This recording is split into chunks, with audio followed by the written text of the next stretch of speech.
Hello friends, welcome to Roja classic. இன்றைக்கி நம்ம வீடியோவில் பார்க்கும்போதே சாப்பிடணும்னு தோன்ற செய்முறையில் நெத்திலி மீன் குழம்பு செய்ய போகிறோம். அது எப்படின்றத வாங்க வீடியோவில் பார்க்கலாம். ஒரு குடும்பத்துக்கு நெத்திலி மீன் குழம்பு வைக்கணுன்னா அதுக்கு எந்த அளவுக்கு மசாலா வறுக்கணுன்றதை நான் இந்த வீடியோவில் ஷேர் பண்ணியிருக்கிறேன். வாங்க வீடியோவில் போய் பார்க்கலாம். இந்த நெத்திலி மீன் குழம்பு செய்கிறதுக்கு ஒரு 2 ஸ்பூன் அளவுக்கு மல்லி எடுத்துகிட்டு 4 வரமிளகாய் சேர்த்துடலாம். கூடவே 1/4 ஸ்பூன் அளவுக்கு மிளகு, 1/4 ஸ்பூன் சீரகம், 1/4 ஸ்பூனுக்கும் கம்மியாக வெந்தயம் சேர்த்துட்டு மல்லி மிளகெல்லாம் நல்லா வறுபடாமல் லேசாக ஒரு வாசனை வர்ற வரைக்கும் இதை நம்ம வறுத்து விடணும். இது கூட ஒரு கொத்து கருவேப்பிலையும் 1/4 ஸ்பூன் மஞ்சத்தூளும் சேர்த்துட்டு 1 நிமிஷம் போல் இதை நல்லா வறுத்து விட்டுடலாம். கூடவே 1 ஸ்பூன் அளவுக்கு மட்டும் தேங்காய் துருவல் சேர்த்துடலாம். இதில் நீங்கள் தேங்காய் துருவல் அதிகமாக சேர்க்கணும்னு நினச்சா ஒரு 2-3 ஸ்பூன் சேர்த்துக்கலாம். நான் 1 ஸ்பூன் மட்டுமே தேங்காய் துருவல் சேர்த்துருக்கிறேன். நம்ம எந்த அளவுக்கு புளி எடுக்கிறோமோ அதுக்கு தகுந்த போல் இந்த மல்லி மிளகாயும் நம்ம வறுத்து எடுக்கணும். நான் எடுக்கிற புளிக்கு தகுந்த போல் தான் இந்த மல்லி மிளகாய் வறுத்து எடுத்துருக்கிறேன்.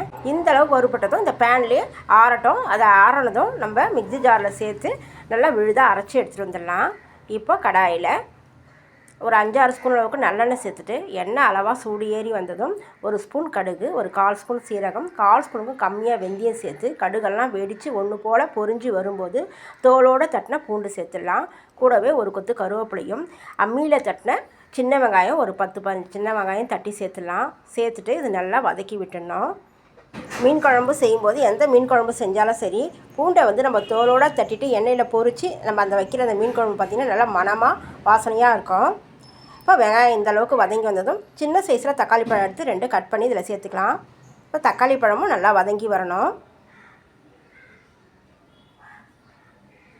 இந்த அளவுக்கு தக்காளி பழம் நல்லா குழைவாக வதங்கி வந்ததுக்கப்புறம் இப்போ நம்ம நைஸாக அரைச்சிருக்கிற இந்த மல்லி மிளகாய் விழுதை இதில் சேர்த்துடலாம். இந்த விழுது பார்த்திங்கன்னா நல்லா நைஸாக அரைஞ்சிருக்கணும்.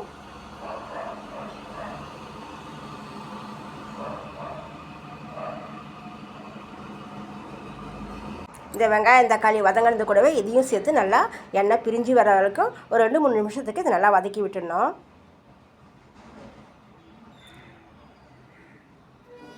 இந்த அளவுக்கு வதக்கி விட்டதுக்கப்புறம் மிக்ஸி ஜாரில் கொஞ்சமாக தண்ணி சேர்த்து கலந்து இதில் சேர்த்துடலாம்.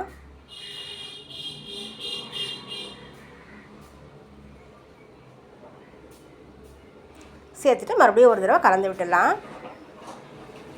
அடுத்து ஒரு பெரிய எலுமிச்சம்பழம் அளவுக்கு புளி எடுத்துருக்கேன் பாருங்கள். இந்த அளவுக்கு புளி எடுத்து நான் புளி கரைச்சி எடுத்துருக்கேன். இந்த புளி கரைச்சலை இப்போ இதில் சேர்த்துடலாம்.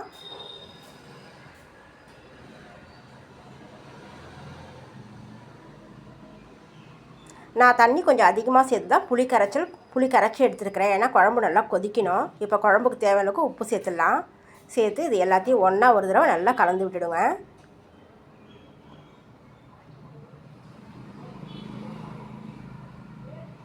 இந்த அளவுக்கு கலந்து விட்டதுக்கப்புறம் மூடி போட்டு ஒரு 10 நிமிஷத்துக்கு ஹை ஃப்ளேமில் வச்சு கொதிக்க விட்டுடணும்.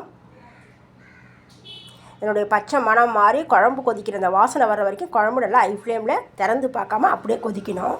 ஒரு 10 நிமிஷத்துக்கு அப்புறம் ஓப்பன் செஞ்சோன்னா குழம்பு நல்லா கொதித்து சுண்டி வந்திருக்குது. இப்போ அடுப்பை மீடியம் ஃப்ளேம் வச்சுட்டு நான் 1/2 கிலோ அளவுக்கு நெத்திலி மீன் வாங்கி க்ளீன் பண்ணி வச்சுருக்கிறேன். இந்த நெத்திலியை இந்த குழம்புல சேர்த்துடலாம்.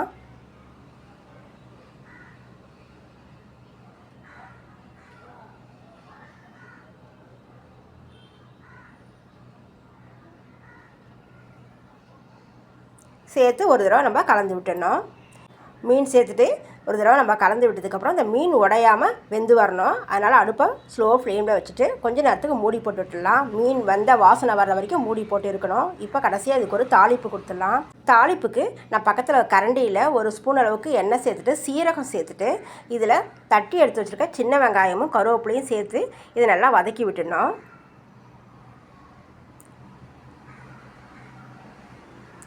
வெங்காயம் பார்த்திங்கன்னா நல்லா வதங்கி வரக்கூடாது, ஒன்றும் பாதியமாக தான் வதங்கி வரணும்.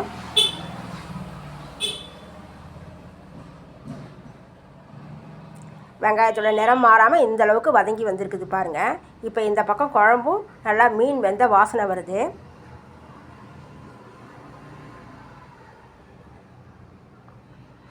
வெங்காயத்தை ரொம்ப வதக்கி விடாமல் அளவாக வதங்கணும். இப்போ இந்த தாளிப்பை இந்த குழம்புல சேர்த்துடலாம்.